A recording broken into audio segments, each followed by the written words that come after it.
This is the Fitzy and Whipper with Kate Ritchie podcast. There is a beautiful scent in the studio.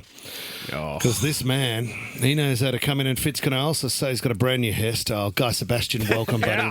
Well, thank you. I want to bring up the hairstyle because in my house, the low taper fade, the burst fade, it's big, all the footy players are doing. Yep. What have you got? I've just got a low tight fade. Low tight fade? It's not on trend. It's not like one of the trending ones. I got Huddy a haircut the other day and accidentally got him a demerit at school. Oh, because of what? You got You're the not burst allowed. fade? No, so his is like a low taper fade. Yeah. And you're not allowed to go to skin. I didn't know, because for me it's just like it's not like a high zero or anything. It was like I thought it looked class. Oh, hang on, who is it? It's Timbo. Do you want to answer? No, not Timbo. He'd be on the tequila again. He's on the session. Yeah, sorry. Yeah, Timbo, go away. Because do you know what? I went to the hairdresser the other day and I said, hey, kid, this is on the holidays. I said, kids, you choose the haircut. And they went, get a low taper fade. Oh, you should. And the hairdresser turned to me and he went, I can't do it, mate. I can't do it on you.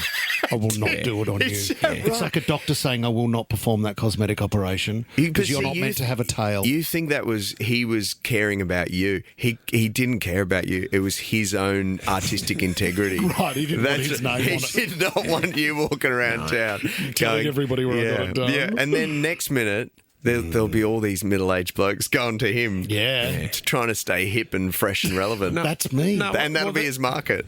Well, the kids the kids go in with their favourite sporting star and they say, I want this. Cristiano Ronaldo is the big one. But Whip went in with a photo of Guy Grossi and got it perfectly. The haircut perfectly. Mate, as a kid, I always wanted to look like Grant Kenny. Really? Yeah, and then I met him a while ago and I said, Grant, I always wanted to look like you when I was growing up. And he said, I bet you bloody don't want to now. Have a look at me. Well, things have changed a bit. You're bald and a bit sunburned. You did during the athletic years, yes. Yeah, back then, mate. Back then. I thought that phone call may have been from your mum, Guy. It is a special day this Sunday. It is Mother's Day. Have you even thought about that yet? Have you got mum something? Or all the boys got together? No, we haven't done that yet. No. Jules has been away, so I've been solo daddying for a week and a bit. And good effort. It's really hard. It is hard. Yeah. It's No, really but it is hard. Yeah, I'm no good at it. She's incredible. She's an incredible mother, and I think she strategically went away. She went away with another mum as well, and the other mum has 4 kids, and I reckon it was strategic. Yeah. They went, you know what? Every Mother's Day, nothing. We get nothing. We get rubbish flowers, rubbish cards. Let's make them miss us right before Mother's Day and then see what they'll buy us. And they've done that. I've been juggling school pickups and everything else. What's in it for you? I get it. Nothing. Is that what you're thinking? Right. Yeah, not even exactly. What do I get out of this? Nothing. I'm Nothing driving at all. them to their training, to their tutoring. Man.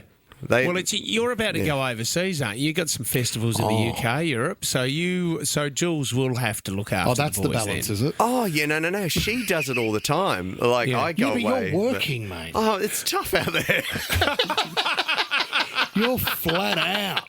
Do you know what I mean? I'm in a green room. I'm on stage. I'm in a hotel room. It does make, honest to God, though, it makes you appreciate them even more because, it's the amount that Jules juggles and then works like around the clock. She's.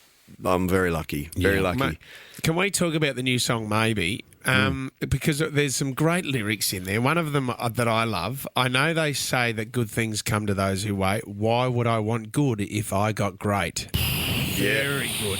Now, did you write really good? How quickly did you write this song? This one was quick. I think it was 15 or 20 minutes. The actual song was done. I'll often work backwards. So that lyric is actually, I worked backwards from that lyric. And that's often how I'll do it. In the States, so that was the main lyric, was it? Well, Maybe is the title. And so basically just saying, like, I've got this thing and I normally am reserved, normally will, suss out the options and really do a recce on the situation. But this one is so good, you sometimes just got to pounce. Yep. And I'm not going to leave it up to maybe. Wow. Why settle? Do you know Why what I settle heard for yesterday? good if I got great? Build this into a song. Good is the enemy of great. Well, Yeah, there's a song in that, maybe. What? that's pretty much Yeah. that pretty much is this song. Well, that's what I'm trying to say. Yeah. It's supporting the lyrics. It's just I'm not saying that I'm copying you. I'm not. It's not an Guy echo. has been doing this for close to 30 Yeah, but Guy- years, and you Mate, don't have to one-up him, mate. I'm You not don't have to trying one-up to, him. but Guy would understand in our relationship. Sometimes I'll call Guy or I'll pull him aside and I'll whisper in his ear and I just coach a bit on the side. Yeah, I'm it's like an true. assistant But coach. this gives me an insight because, you know, you work with a lot of personalities when you're songwriting, you're co-writing. So you're in a room with a whole bunch of different people. You're one of those people that won't come up with the idea, but will want to modify it. Yeah, and then claim it. Yeah, and then claim it. So I'll sing, why would I want good if I got great? And I'll you'll be like, oh, what about good is the enemy of great? Yeah. And everyone in the room will be like, they know it's a terrible option, but they'll be like, dude, that's good. We might try something. I think that we got better in us. Do you know Yeah. what? I would love to know because we're going to play. You're going to play the guitar for us this morning. But I also want to ask when you're in a writers group like that, and it's exactly right. When we're doing something here and it's crap, someone will go, "I reckon you got a better one in you." Yeah. What do you say in a group session to give feedback when someone says, "I think this is awesome," and you know it's crap? There's so much. What do you say? Honestly, I say, you know what? Write it down. Yeah. Write it down. That's such a good option. Yep. So, but I'll always say option. That's such a good option. Just to make sure they know there's an alternative. Can you... This is the Fitzy and Whipper with Kate Ritchie podcast. Hey, do you know, we've got to bring this up with you. We had Maggie Dent on the show the other day. Now, you've just done Maggie's podcast, is that correct? I just did it, yes. Tell us about the story. What happened when you went fishing with your son? Yeah. This was a bit of a shameful dad moment. So my little boy loves fishing. I took him the other day actually, and he just loves it. So I was down the south coast. I've got this little tinny. It's very small. I've got this like 7 or 8 horsepower motor on the back, and it's easy because I can just pull it in with one hand, and we fished literally just probably 50 metres, get past the waves and stuff, and then I'm in my little squid spot and we're catching squid, and it's a great time. So he's pumped, and there's a little bit of swell that day, and so I knew we might get a little bit wet on the way out, just kind of going over a few waves. And anyway, so I've got in the boat. Huddy's in the back. No, Huddy's in the front. I'm at the back steering. You know what those the tiller steers. You got the handle, and so I take it over this one wave, but the wave got a little big on me, and the boat dropped hard, and it sort of like made me slip. And the tiller steer, I've slipped, and then the motor's kind of like turned at a pretty extreme angle, where the boat just started doing these really fast like donuts, and I have literally fallen out the boat, and then I'm thinking, oh crap, I'm going to get hit by the propeller, so I've just swam away a little bit, and I'm just looking at my child Still on the boat thinking, what am I going to do? How do I get that thing back? And he's just going, Dad, what do we do? And I tried to like jump on a couple of times, but then I'm going, the prop's going to hit me and cut me.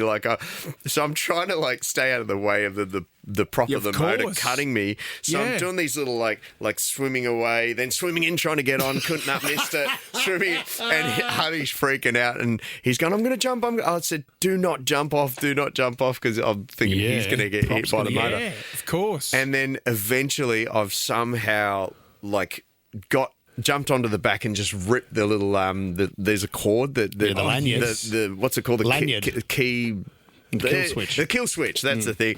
And it stopped. And then I've looked back, and I'm probably only 20 metres from the beach on a packed like Easter or some big, and people are pissing themselves because I've so confidently just like backed up this little titty. Yeah, and knowing you're going to go through the waves. Yeah. Just Yeah, an easy like, 50 metres got out.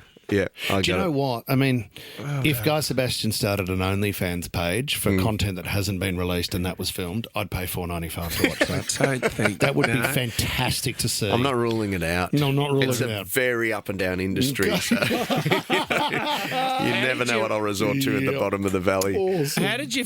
Was this your film debut as well, Hindi Vindi? We need to talk about this because Yeah, it was we a haven't little chatted. indie. Yeah, have you ever been in a movie before that, Guy? Have you done any roles? No. This was like a proper.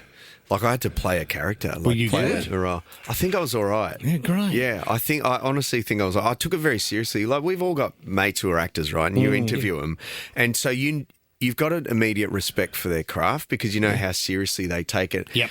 But you don't know how difficult it is until you're actually playing a character. So here's a director and a writer that's created this character. They've dreamt this person up, and there's a whole backstory, and they in their mind they've got it being played out in a certain way, and it's your job to do that. But what I didn't realise, because I'll watch stuff. David Brent, The Office. There's the David Yeah. Brent. Yep, You're one of the very finest. Brent, yeah. Yep.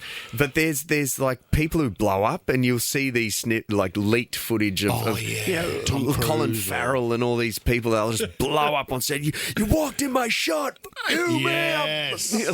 And you're like, carry on, mate. Like, just like you think they're massive divas, but I really get it now. Like, I think the most challenging part was. It was my first movie role. I had to talk in an accent like this as well. So I'm playing this character who's my son is like he's battling with trying to learn the Hindi language.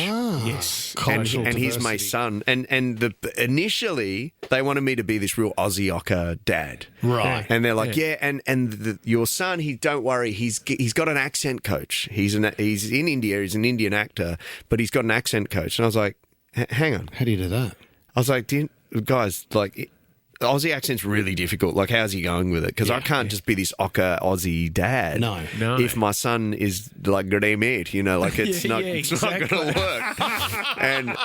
and so they played me his last rehearsal, or his last little session with the accent guy, and it was not very Aussie. And so I was like, I'm going to have we've got to modify it. I'll speak in an accent. But in mid scene, this crew and there's people coming up. All the directors are actually bringing friends are asking the people? directors because Can they're I so meet nice. Guy? The directors, so they're going, "Oh, can I meet the restaurant owner that we're filming? Can I meet Guy?" So mid scene, mid shot, it's like, all right, cut, and then people are coming and asking me to post photos, but then like saying, "Oh, the Memphis album, I really enjoyed that," and I'm like, "Yeah, it was awesome, mate. It was awesome working with Steve Cropper. Like, it was really good." All right, action. Mahir, I really don't think that this is good. I was like flicking back and forth between like Guy Sebastian and James, and that Awesome. But mate, I got it. Why people? It's so difficult to remain in character and believe. In the scene and be in it. It's so easy to get pulled out of I it. met Kate Ritchie once, and it was amazing to talk to her. But she is a diva. She is 100% a diva. Nah, One of the worst. Yeah, no, Guy Sebastian, thank you, buddy. The new single is Maybe. We loved it. We're loving it here at Nova, mate. It's fantastic to see Thanks your for face. playing it. Always, buddy. Thank you. Thanks for coming. Not always. I don't expect it always. 1 out of 10. Yes. Sometimes always. Maybe. Good on you, guys. I'm grateful when it happens. I love you guys. Thanks, Thank you. buddy. Thanks, Guy. Fits in Whipper with Kate Ritchie is a Nova podcast. For more great shows like this, download the Nova Player via the App Store or Google Play. The Nova Player.